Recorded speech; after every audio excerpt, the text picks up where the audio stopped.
Okay, here begins testable material. So get out your loose leaf, get out your devices, and start taking notes. I hope you will.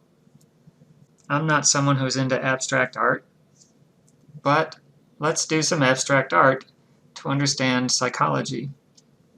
This little clip art here fits psychology so well, and I'm wondering if any of you creative minds out there, some of you abstract thinkers, if you might be able to explain why this picture reflects psychology.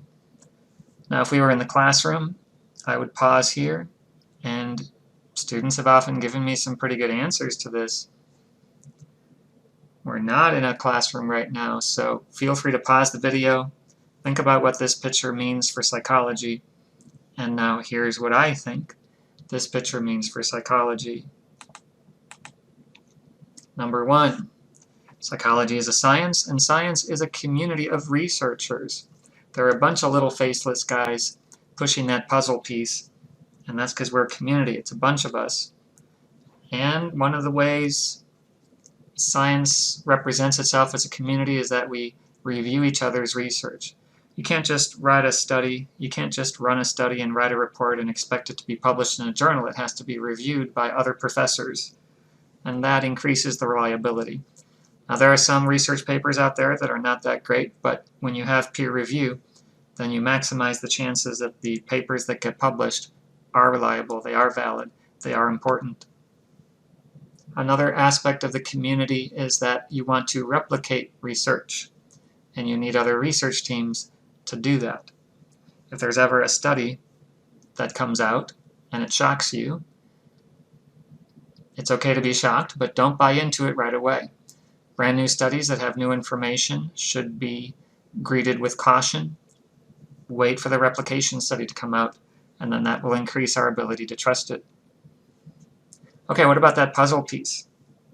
I don't know if you've thought much about science, but a lot of the scientific method and a lot of what researchers will tell you is that science is like trying to find the answer to a puzzle. There's a question, there's a concern, and you want to try to address it. You want to try to find the answer to that puzzle. And interestingly, a good scientist will tell you that they're not trying to answer multiple questions at once. A good scientist will tell you that you're trying to answer one question at a time. You're trying to fit the pieces together one at a time. And they don't always fit well at first. The pieces don't always fit well. Now, I don't know if that picture showed that the piece wasn't going to fit well, but even if it doesn't fit well, that's normal. And I don't know if you could tell from those faceless guys on the first slide, but they seem to be pushing really hard, and that's because science is hard work. We'll talk about the scientific method in Chapter 1. We'll talk about how many steps it involves. It is hard work. Okay, so what have we got here? We've got 7 points that not only come from a picture, from abstract art, but these 7 points are all aspects of science. And so I want you to know these 7 points. I will probably test you on some of these points. Okay, one slide down, we got about 8 or 9 to go. Now, as far as our textbook goes, I did find one mistake. Your textbook describes experimental group and control group incorrectly. I think I'm fair to say that. And you can see that in my own textbook, this is a picture of my own textbook. I've gotten really good at some of the technology. I had an iPad. My current iPad is broken, but I had an iPad, and I would take a picture of my textbook, and then I figured out how to transfer it to the computer anyway. In real time, this is me saying, no, oh no, because this textbook's awesome. This is really the only main mistake that I could find. Okay, here's the correct definitions. You cannot expose one of the two groups to an independent variable. You actually expose one of the two groups to a treatment, and then in the control group, you have a group that's not exposed to any treatment. That's really a better way to say it. Keep it in mind. Maybe I'll remind you about it when we get to Chapter 1. Now in my syllabus, I had mentioned to you that when you read the textbook, you want to pay attention to headings and subheadings and italics and boldface terms. Okay, here is an example of a heading on page 1. It's in big red letters, the 4 major research perspectives. Notice here on the right is a boldface term. You need to know what psychology is, what its definition is. That's a boldface term, but I'm trying to illustrate that this is a major heading, the 4 major research perspectives. Now when my syllabus says pay attention to headings, part of what that means is be able to tell me what the heading refers to. And in this case, it's kind of obvious. The heading, the 4 major research perspectives, refers to those 4 major research perspectives, so know what they are. Now as you move on to the next page, you can see that of those 4 perspectives, 2 of them are perspectives emphasizing internal factors. So when you think about people, and when you think about why we are the way we are and why we behave the way we do, 2 of those 4 perspectives emphasize internal factors. There's the biological perspective, and then there's the cognitive perspective. So can you see an outline forming in your head? You've got the 4 perspectives, and under that you've got capital letter A, internal factors, and then below that, number 1, biological perspective, number 2, cognitive perspective, and then capital letter B is perspectives emphasizing external factors. Okay, so the pages go on. I'm just trying to say that when you take notes when you read your textbook, these are some of the things you can put in your notes. Heading, subheading, sub-subheading. And then on the exam, I can ask you, what are the 2 perspectives that emphasize internal factors? And the answer is biological perspective and cognitive perspective. So let me make a statement. Please forgive me if you're good at reading textbooks and you don't need this kind of guidance. I don't plan on doing this all semester long. I just thought that if you have not had a lot of experience reading college textbooks, this is one of the ways to efficiently read a college textbook. It's just an example. All right, let's get to the bread and butter of our intro preview video lecture. So basically what I've done before now is largely an introduction, and now we're going to do what I call a preview. Now I have some clip art here. I love clip art. Once you get to know me, you'll know that I choose my clip art very carefully. And so all this clip art has an abundance of meaning. And if we were in the classroom, I would ask you, pick a picture and then tell me what you think the course is going to cover. Pick one of these pictures. Looks like there are 7 pictures. Pick one of these pictures and then tell me what area of psychology you think it represents. And that's one of the areas we're going to cover this semester. Okay, I'll go first. This picture in the center, all these sheep, that's an illustration of conformity. How human beings, not all of us, but how most human beings, we behave a bit like sheep. We go along with the flock. Sometimes there's a leader and we go along and we follow the leader, but once there are a bunch of us who follow the leader, okay, well now we're following each other and we're not just following the leader, and that's conformity, and that's social psychology. I'm a social psychologist. I will talk to you more about conformity and a lot of other social psychology topics in Chapter 9. Okay, this picture here in the upper left, that is a neuron. We'll talk about that in biological psychology in Chapter 2. I wonder if some of you recognize this as Pavlov's dog. Pavlov's dog is the symbol for classical conditioning. Classical conditioning, where you can make a dog salivate in response to a bell. Does that sound familiar? We're going to get to that in Chapter 4. Okay, in the bottom left here we have this picture of a brain lifting weights. Now there's something really important I want to tell you about this picture. It means that intelligence is not fixed. Intelligence is not fixed. I can say that like 7 more times. That's how important it is. Intelligence is not fixed. Your brain can work out. You can work out your brain and get smarter. You can improve your memory. So if anyone ever told you that your intelligence was fixed, you're either going to do well in math or you're not.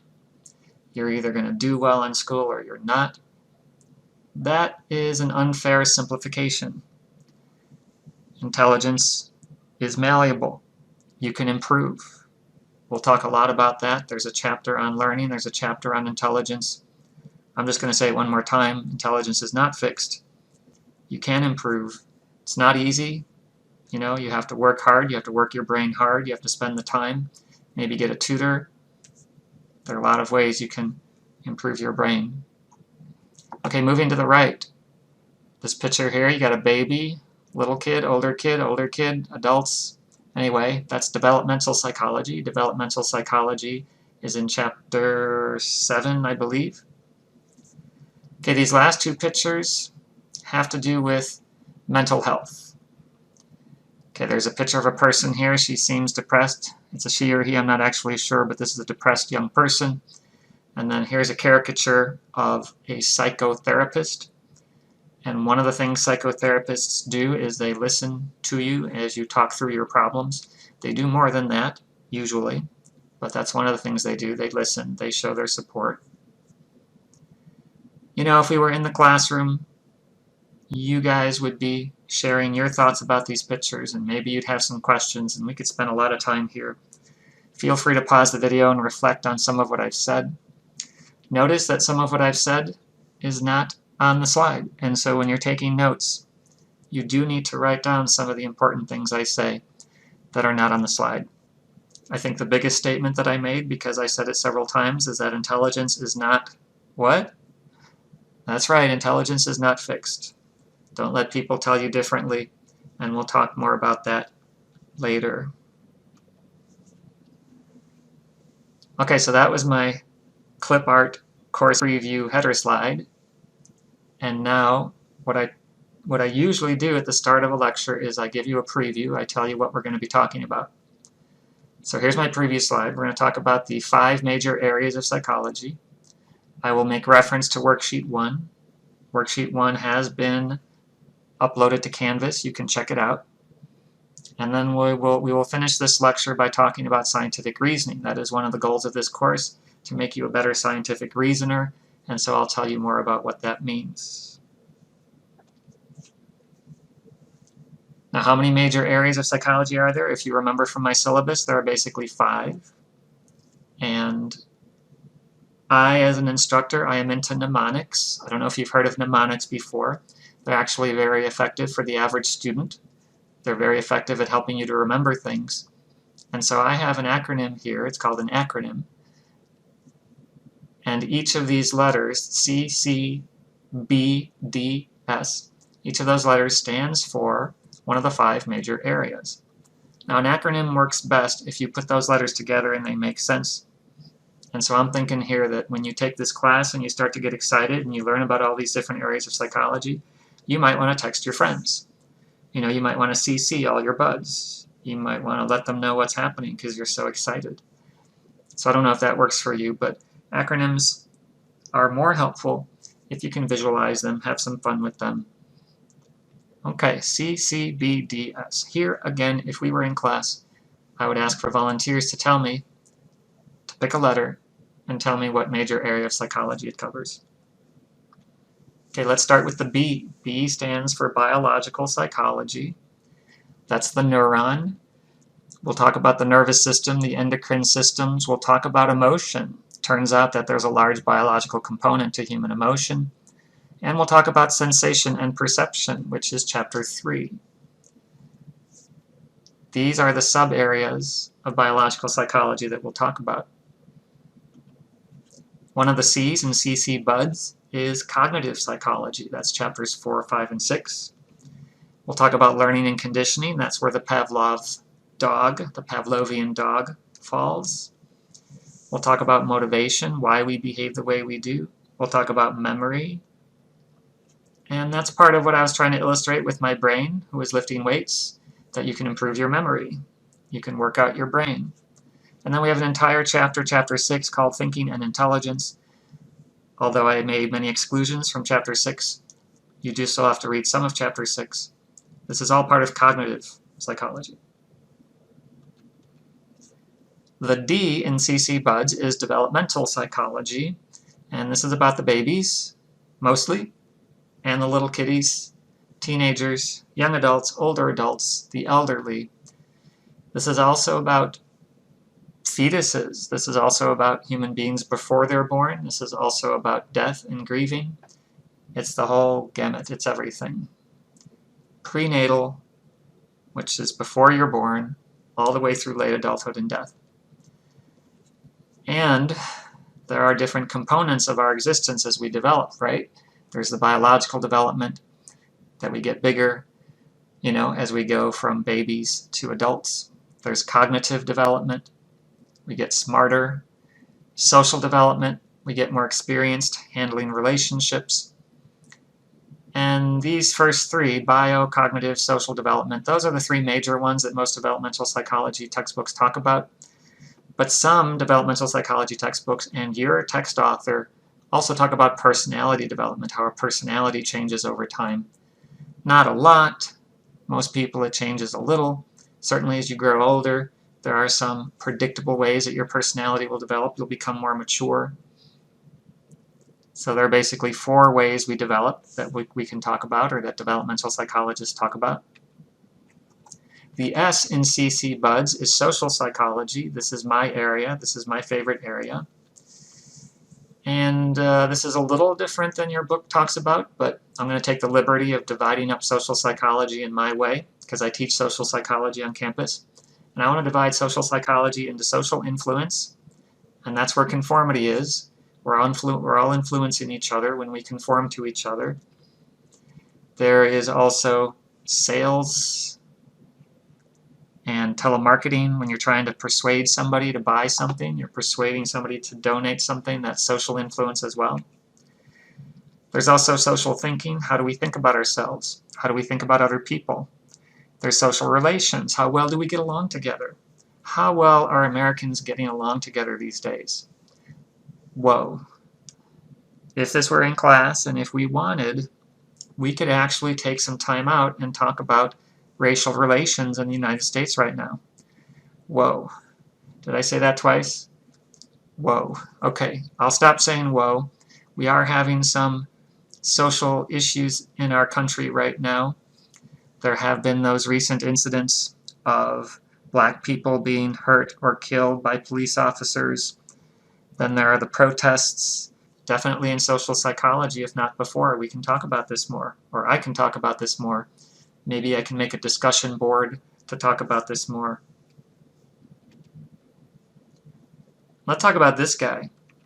You see this guy? He's driving so fast that he can't even stay inside the car. He's almost falling out of the car. That's how fast he's driving.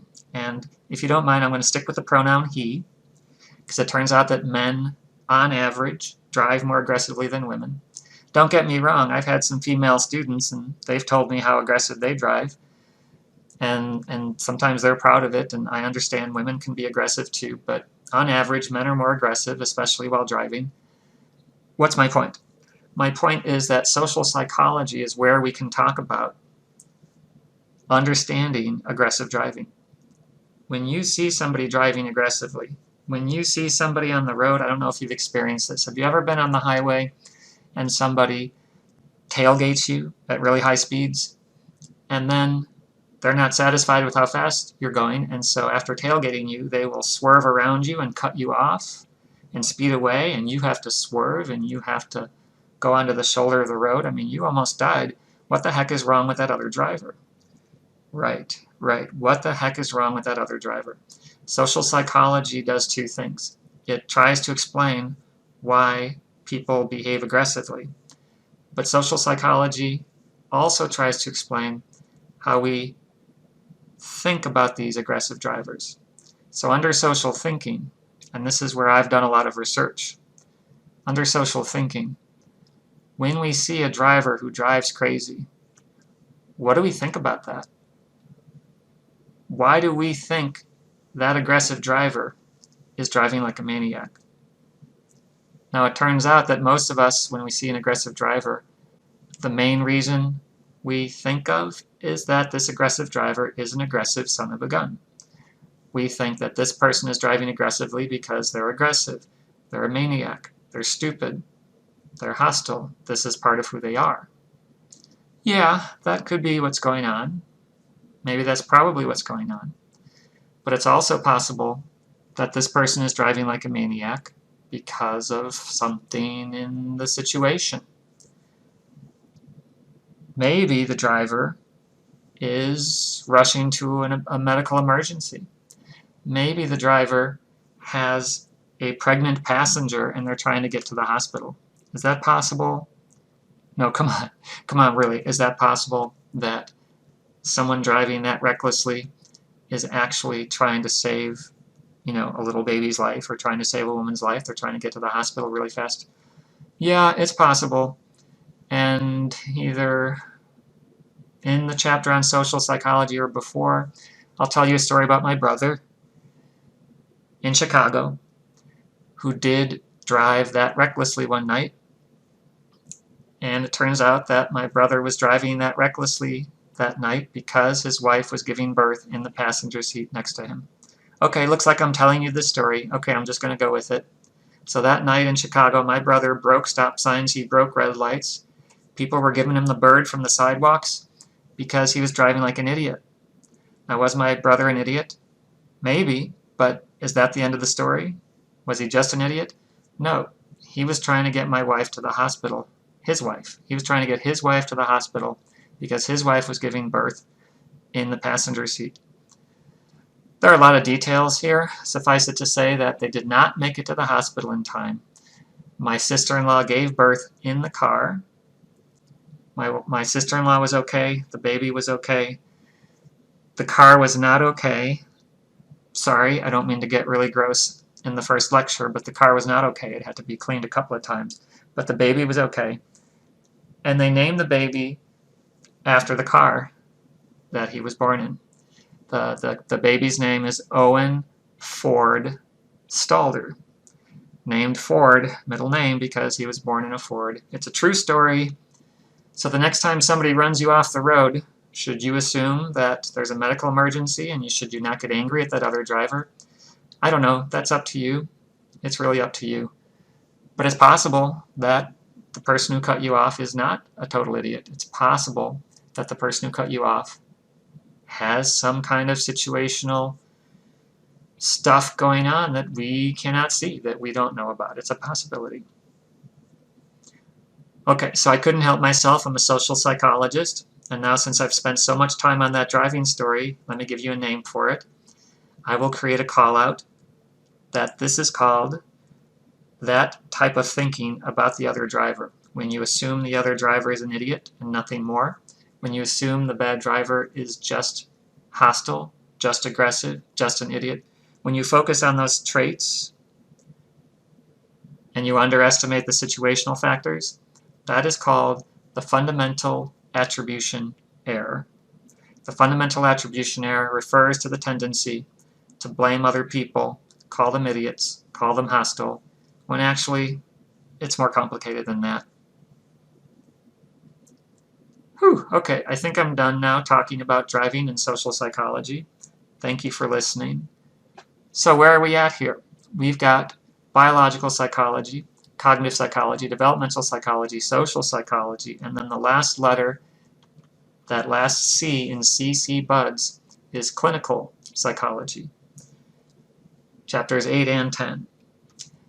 Now technically chapter 8 is about personality theories, which includes trait theory, which includes what I've just been talking about, because sometimes people drive crazy because they're hostile and aggressive, and those are traits. But most personality theories are not about traits. Most personality theories feed into clinical psychology and clinical theories for why we have mental disorders. Why do we get depressed? Why do we get anxious? What's schizophrenia? By the way, schizophrenia is not multiple personalities. Schizophrenia is not multiple personalities. That's my contribution to your understanding of clinical psychology at the moment.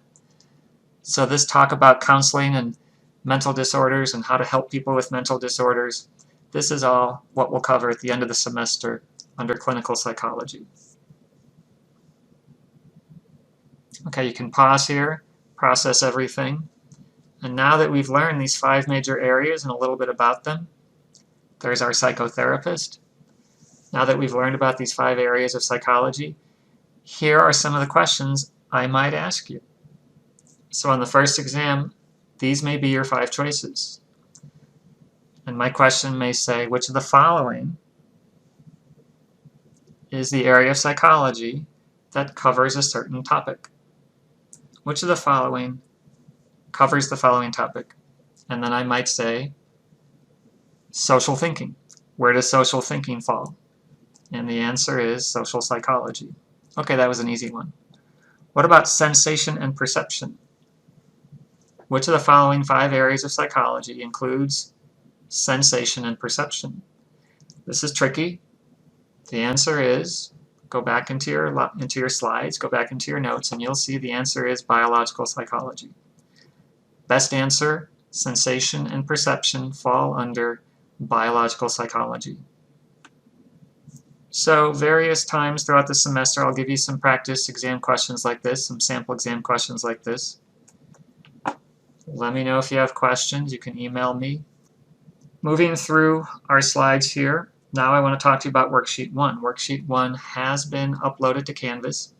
I would like you to do it. It's not possible for you to circle your answers on the Word file itself, so you might want to print up the Word file and circle your answers, or maybe you just want to write down your answers on the side.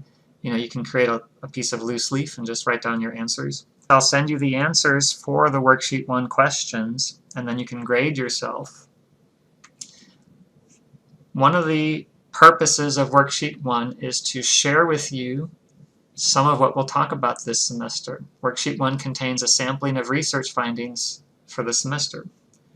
Another purpose of Worksheet 1 is to demonstrate the difference between common sense and science. Some of those Worksheet 1 items might seem very obvious to you, and you might circle an answer and you might move on. And then when I give you the answers, the correct answers, you might say, whoa, I totally got that item wrong. My common sense was wrong. Basically, we have a lot of common sense beliefs. We have a lot of common beliefs in life. And then science comes along and disproves those common sense beliefs. And this worksheet is meant to demonstrate cases where that could happen.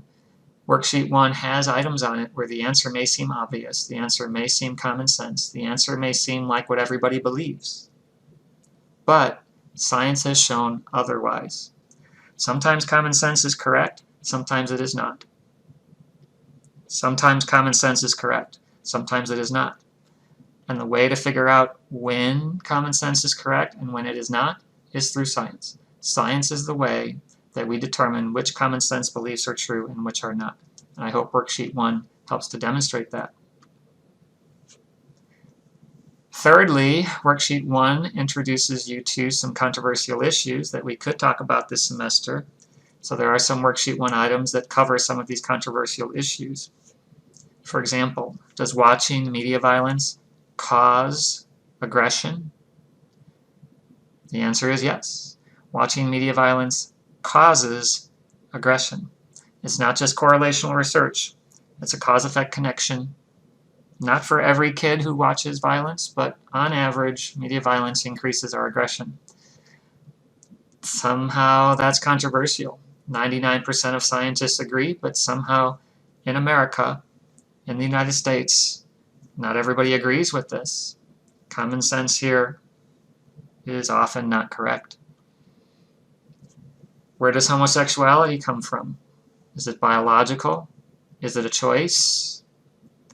There's some controversy here, although to be honest, there was more controversy here 10 years ago and 20 years ago. I think as a country, the majority of us are accepting of homosexuality. We're accepting of the biological causes of homosexuality. So the Worksheet 1 items talk about that, and we can talk about that more later in the semester if you want. Cell phone use while driving. So there's a Worksheet 1 item here, and I'll just give you a heads up. The answer is that using cell phones while driving predict worse driving accidents. In other words, cell phone users are 4 times more likely, did you catch that? 4 times. Cell phone users are 4 times more likely to get into an accident than people who don't use cell phones while they drive. Did he say 4 times? Yes, I did. 4 times more likely. There might be a social psychology component to this, but there's definitely a cognitive psychology component to this. It's about attention, and it's about dividing your attention while driving. Even if you're a great driver, please don't use your cell phone while you drive. Even if it's hand-free, it still increases your risk of getting into an accident. Whoa, okay, this next one is huge, and I'm not going to give it its due attention here. I'm not going to give it the time that it really needs, but there are several Worksheet 1 items that talk about racial differences and gender differences, and some of them may surprise you. So please do Worksheet 1. And then I created a discussion board where you can share your surprises or where you can share your curiosities about Worksheet 1 after I give you the correct answers. Okay, we're at the end of my introduction/preview video lecture, and I want to talk to you about scientific reasoning. One of the goals of this course is to make you a better reasoner, to make you a better critical thinker. And one of the ways to become a better critical thinker is to realize many aspects of reasoning, starting with the empirical argument versus the logical argument. What's the difference, and why is it important to understand the difference? So technically, an empirical argument is based on research, whereas a logical argument is based on reasoning, pure logic, pure reasoning. Now, between the two of these, which is more likely to be right? The empirical argument is based on research, it's based on data, it's based on things that you've systematically observed. Logical argument is just based on principles of logic, principles of reasoning. You can take a whole class on logic, by the way. I often ask my students, is there anyone out there who's taken a whole class on logic? There's a math logic class, there's a philosophy of logic class. Might surprise you to know how deep into logical principles you can get. So my question a minute ago was, which is more likely to be correct, an empirical argument or a logical argument? And I think, by and large, empirical arguments are more likely to be correct because they're based on data. You're not just reasoning, you're not just speculating, but there's something to be said for both. So if you're trying to listen to somebody who's trying to make an argument and they have no data to support what they're saying, that matters in your assessment of their argument. That's an example. Another important distinction to understand is that between an experiment and a correlational study. If someone's quoting a research finding to you and you find out that it's just based on a correlational study, then you cannot make a cause-effect conclusion. You cannot say what causes what. Correlational studies do not mean causation. Have you heard that before? Correlation does not mean causation. On the other hand, if someone's stating something to you and they say it's based on a true experiment, well, now you do have justification to say what causes what. That finding I mentioned from a slide or two ago about how media violence causes aggression, hundreds of experiments have been done showing that media violence increases aggression. So we know that media violence does cause aggression because it is based on hundreds of experiments. Hello everybody.